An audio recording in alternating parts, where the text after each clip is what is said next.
नमस्कार दोस्तों, एक नया सेशन में आप सबका स्वागत है। दोस्तों, एनाटॉमी में हम डिस्कशन करेंगे अबाउट द ब्लड। डेफिनेशन हम देखेंगे क्या कहता है। हर जगह पे एक कॉमन डेफिनेशन है, लिखा जाता है कि blood is a fluid connective tissue. ठीक है, blood is a fluid connective tissue. Connective tissue क्यों बोला जाता है? ये फ्लूइड कनेक्टिव टिश्यू हम इसको क्यों बोलते हैं? ज़रूरी है क्या फ्लूइड बोलना? हम इसको तो लिक्विड कनेक्टिव टिश्यू बोल सकते हैं। क्यों नहीं बोलते कि blood is a liquid connective tissue?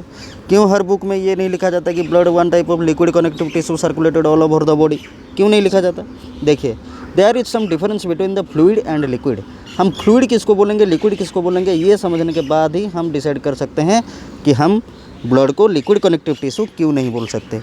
Okay, अगर कोई काम हम नहीं बोल सकते, नहीं कर सकते, उसका तो कुछ रीज़न होना चाहिए ना। तो इसीलिए हम वो रीज़न को जानना चाहिए, वो कॉजेस को जानना ज़रूरी है कि लिक्विड किसको बोला जाता है। देखिए, फ्लूइड जो होता है, ये हमारा फ्लूइड जो होता है वो वाटर और दूसरा कुछ भी ABCD दूसरा कुछ भी मॉलिक्यूल के साथ मिला हुआ एक सोल्यूशन होता है जिसको हम बोलते हैं फ्लूइड। उसके साथ साथ ये क्या होता है, ये बॉयल होने के बाद कम्प्लीटली वेपोराइज नहीं हो सकता। कौन? Fluid. Okay, but liquid can be completely vaporise. Liquid completely vaporise हो सकता है। उसके साथ और क्या है, लिक्विड जो कि फ्लो कर सकता है। फ्लो मीन्स हवा में उड़ सकता है। पंख लगता है क्या हवा में उड़ने के लिए? नहीं, पंख नहीं लगता, लेकिन वो कम्प्लीटली वेपोराइज होकर गायब हो सकता है। उसको बोलते हैं उड़ जाना। ओके, तो जिस सॉल्यूशन को हम गर्म करेंगे, गर्म करने के बाद वो कम्प्लीटली वेपोराइज हो सकता है, उसको हम बोलते हैं क्या? लिक्विड। क्लियर हो गया? जो कि है हमारा पानी, वाटर एंड गैसेस। ठीक है, water and gases, these are the liquid. But blood का काम आप देखिए, ब्लड में क्या क्या है। ब्लड में बहुत सारा मॉलिक्यूल प्रेजेंट है। ठीक है, अगर उसको हम गर्म कर देंगे, उबाल देंगे, वो कम्प्लीटली वेपोराइज हो जाएगा क्या? नहीं होगा। इसीलिए हम बोलते हैं blood is one type of fluid connective tissue. अच्छा, कनेक्टिव टिश्यू क्यों है? ये मुंबई को कोलकाता से, कोलकाता को हैदराबाद से ऐसे कनेक्ट करता है? नहीं। अगर शरीर में कोई भी जगह पे आप कट लगा देंगे, एक चीरा लगा देंगे, तो क्या निकलेगा? खून निकलेगा। हाथ में लगेगा तो हरा निकलेगा और पैर में लगेगा तो पीला निकलेगा। ऐसा है क्या? ऐसा नहीं है। कोई भी जगह पे आप कट लगा देंगे, कैसा निकलेगा? खून रेड। क्यों खून रेड निकलेगा? क्योंकि ब्लड का कलर ही रेड है और बॉडी के हर सेल, हर टिश्यू को वो आपस में कनेक्ट करता है। ओके, इसीलिए उसको बोला जाता है फ्लूइड कनेक्टिव टिश्यू। क्लियर हो गया? फ्लूइड क्यों बोला जाता है, कनेक्टिव टिश्यू क्यों बोला जाता है। ओके, सो कंप्लीट डेफिनेशन क्या है? Complete definition is blood is one type of fluid connective tissue that circulated constantly around the body.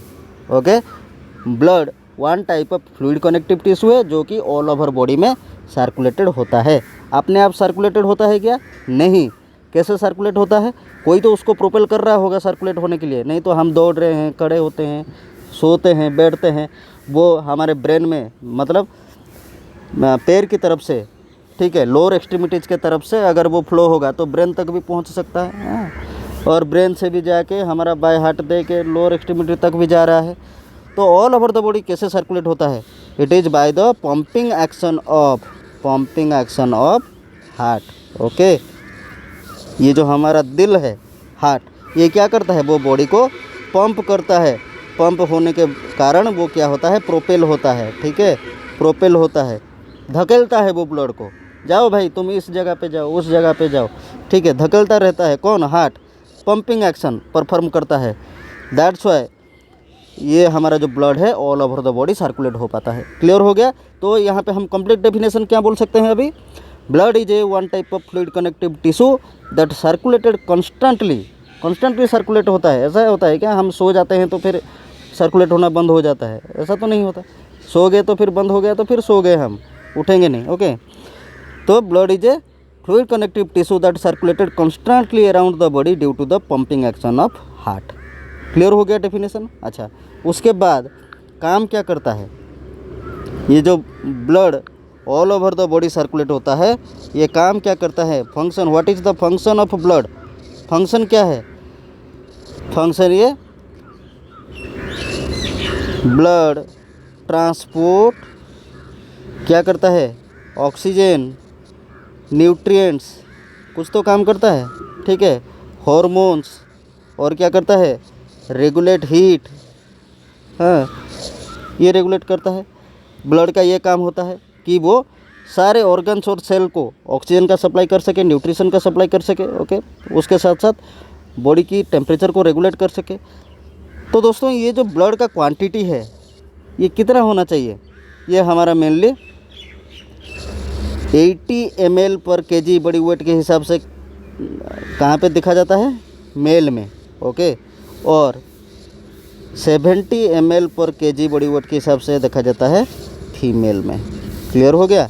Mail में 80 ml पर kg बॉडी वेट के हिसाब से ये प्रेजेंट रहता है और फीमेल में 70 ml पर kg बॉडी वेट के हिसाब से ये प्रेजेंट रहता है। फंक्शन क्या करता है, न्यूट्रिएंट्स, गैस और हीट प्रोडक्शन करता है, प्रोटेक्टिव सेल, क्लोटिंग फैक्टर, ये सब क्या करता है, सप्लाई करता है। ये हो गया हमारा फंक्शन ऑफ ब्लड, ओके। उसके साथ साथ हम अगर डिस्कशन करेंगे उसका कॉम्पोजिशन को, what is the composition of blood, blood में क्या क्या मिला हुआ होता है। तो देखिए blood contents two types, blood contents two types of cell, one is plasma and the other one is cellular content, okay. Plasma कितना परसेंट में प्रेजेंट रहता है, plasma is 55% and cellular content is 45%। Clear हो गया। Blood में दो type का चीज़ मिला हुआ होता है, एक है हमारा प्लाज्मा, दूसरा है सेल्स। ये जो प्लाज्मा है, प्लाज्मा 55% प्रेजेंट रहता है और सेल्स कितना प्रेजेंट रहता है, 45%। क्लियर। अच्छा, सेल्स का मतलब तो समझ में आ गया हो ना आपको। सेल्स जो हमारा ब्लड सेल्स है, आरबीसी, डब्ल्यूबीसी, प्लेटलेट्स, ये सब है हमारा सेलुलर कंटेंट जो कि ब्लड में प्रेजेंट रहता है। वन बाय वन हम लोग डिस्कशन करेंगे, ओके। लेकिन ये जो सेलुलर कंटेंट है, ये सेलुलर कंटेंट को कैसे आइडेंटिफाई करेंगे, अगर देखिए ऐसे अगर हम एक ट्यूब लेते हैं, ओके, उसमें खून निकाल के रखेंगे ट्यूब में, कुछ देर रखने के बाद क्या देखेंगे कि कुछ लाल लाल पोर्शन, ठीक है, जो कि हमारा सेलुलर कंटेंट है, वो ऐसे बटम साइड में, ट्यूब का बटम साइड पार्ट में ऐसे ही गैदरिंग हो जाएगा, इकट्ठा हो जाएगा। ये हो गया हमारा क्या, cellular content, okay, cellular content. Clear हो गया। एंड यहाँ पे जस्ट सेलुलर कंटेंट के ऊपर में कुछ पानी टाइप का यहाँ पे मटेरियल आपको देखने के लिए मिलेगा। ये हो गया हमारा प्लाज्मा पोर्शन, ओके, ये हो गया क्या, प्लाज्मा पोर्शन। क्लियर हो गया। अच्छा, नेक्स्ट हम डिस्कशन करेंगे अबाउट द 55% ऑफ प्लाज्मा, जो कि एग्ज़ाम में आने का पॉसिबिलिटी बहुत ज़्यादा है और बार बार रिपीटेड होते रहते हैं, और ये हमारा फंडामेंटल चीज़ भी है जिसको बगैर जाने हम आगे नहीं बढ़ सकते, ओके। ये जो प्लाज्मा है, प्लाज्मा हमारा क्या करता है, ब्लड में प्रेजेंट रहता है। और प्लाज्मा किस पे बना हुआ होता है, किसके साथ, देखिए प्लाज्मा कंटेंट्स 90 to 92% वाटर, 90 से 92% तक क्या होता है, प्लाज्मा में वाटर प्रेजेंट रहता है। उसके साथ साथ और क्या प्रेजेंट रहता है, plasma protein, okay. Plasma contents water and plasma protein. Water का क्वांटिटी कितना है, 90 से लेकर 92% तक, और जो प्रोटीन का परसेंटेज है वो क्या है, 7 से 8% तक। क्लियर हो गया 100%। देन ये जो प्लाज्मा प्रोटीन है, क्या क्या प्लाज्मा प्रोटीन होते हैं, एल्बुमिन, ओके, ग्लोबुलिन, उसके साथ साथ क्या, फिब्रिनोजेन, ठीक है, एल्बुमिन, ग्लोबुलिन एंड फिब्रिनोजेन। ये 3 प्लाज्मा प्रोटीन मेनली प्लाज्मा में प्रेजेंट रहते हैं, ओके। देखिए मैं क्लास को ज़्यादा बेमतलब लंबा नहीं करूँगा, जो इम्पोर्टेंट है वही चीज़ हम लोग डिस्कशन करेंगे, उसके साथ साथ जो क्वेश्चन रिलेटेड है इस टॉपिक से वो भी डिस्कशन करेंगे, ओके। तो ये जो प्लाज्मा प्रोटीन का पोर्शन है ये मेनली एल्बुमिन, ग्लोबुलिन और फिब्रिनोजेन अवेलेबल होता है। उसके साथ साथ ये जो हमारा प्लाज्मा प्रोटीन है, ठीक है, इनका काम क्या है, ये मेनली हमारा क्या सप्लाई करते हैं, गैसेस सप्लाई करते हैं। गैसेस क्या सप्लाई करते हैं, देखिए हमारा ऑक्सीजन और कार्बन डाइऑक्साइड, ठीक है, दोनों को सप्लाई करते हैं लोग। ऑक्सीजन को सप्लाई जितना करते हैं वो कितना है टोटल बॉडी नीड का, ओनली 2%। बॉडी में जितना भी ऑक्सीजन ज़रूरत होता है उसका ओनली 2% एल्बुमिन के थ्रू, हमारा प्लाज्मा के थ्रू ट्रांसपोर्ट होता है। बाकी 98% हमारा किसके साथ ट्रांसपोर्ट होता है, हीमोग्लोबिन के साथ। क्लियर हो गया। और ये ऑक्सीजन को जो हीमोग्लोबिन कैरी करता है उसको हम क्या बोलते हैं, ऑक्सी हीमोग्लोबिन। ये काम का चीज़ हो गया, एग्जाम में आने वाला। दूसरा चीज़ है हमारा जो एल्बुमिन है वो क्या करता है, ऑन्कोटिक प्रेशर मेंटेन करता है। ठीक है, ऑन्कोटिक प्रेशर मेंटेन करता है। क्लियर हो गया।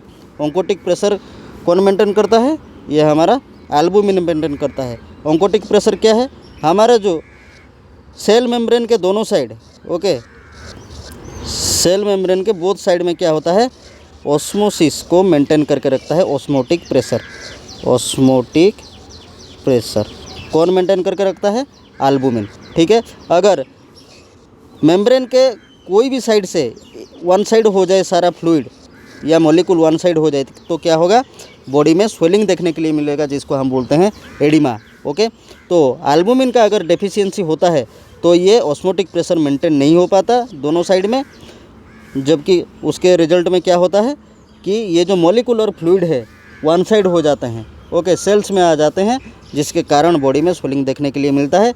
तो वही क्वेश्चन एग्जाम में रिपीटेड होता है, which of the following maintain the osmotic pressure और oncotic pressure of the body. तो आंसर क्या होगा, एल्बुमिन। ओके, एल्बुमिन क्योंकि ऑस्मोटिक प्रेशर को मेंटेन करता है। जब एल्बुमिन का डिफिशियंसी हो जाएगा तो क्या होगा, बॉडी में ऑन्कोटिक प्रेशर एडिमा देखने के लिए मिलेगा।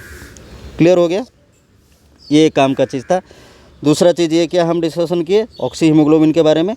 जो हीमोग्लोबिन हमारा ऑक्सीजन कैरी करके लेता है उसको हम ऑक्सी हीमोग्लोबिन बोलेंगे, जो कि सेलुलर कंटेंट ऑफ ब्लड में हम लोग ऑलरेडी डिस्कशन करेंगे। और प्लाज्मा जो कैरी करता है वो कितना है, टोटल बॉडी नीड का 2% ही कैरी करता है। क्लियर हो गया। उसके साथ साथ और क्या करता है, न्यूट्रिएंट्स सप्लाई करता है। उसके साथ साथ और क्या सप्लाई करता है, हमारा इनऑर्गेनिक सॉल्ट जो कि है हमारा सोडियम, पोटासियम, ठीक है, ये सब को सप्लाई करता है। उसके साथ साथ वेस्ट प्रोडक्ट को कैरी करके लेके आता है और लेके जाता है, किडनी तक पहुंचाता है। उसके साथ साथ न्यूट्रिएंट सप्लाई करता है, ठीक है, और हॉर्मोन्स का ट्रांसपोर्टेशन में हेल्प करता है। क्लियर हो गया। ये हो गया हमारा प्लाज्मा। ठीक है, ज़्यादा खींचने की ज़रूरत है नहीं मेरे हिसाब से, क्योंकि देखिए एल्बुमिन से ये जो मैंने बताया ऑन्कोटिक प्रेशर वाला, हमेशा यही एक ही क्वेश्चन आता है। ओके, और ग्लोबुलिन फिब्रिनोजेन इसमें ज़्यादा क्वेश्चन आता ही नहीं है। ठीक है, और इसमें इलाबोरेट करके टाइम ही वेस्ट होगा, ये काम का चीज़ है नहीं। और नॉर्सेट का एग्ज़ाम अभी सर के ऊपर है, प्रिपरेशन हमको पॉइंट वाइज करना है, एकदम जो इम्पोर्टेंट है उसी को ही डिस्कशन करना है। क्लियर है। तो छोटे छोटे पार्ट में दोस्तों हम लोग डिस्कशन करेंगे about the all topics. Okay, तो आज के लिए इतना ही, फिर मुलाकात होगा और एक नया और इम्पोर्टेंट क्लास के साथ। Till then take care, bye bye.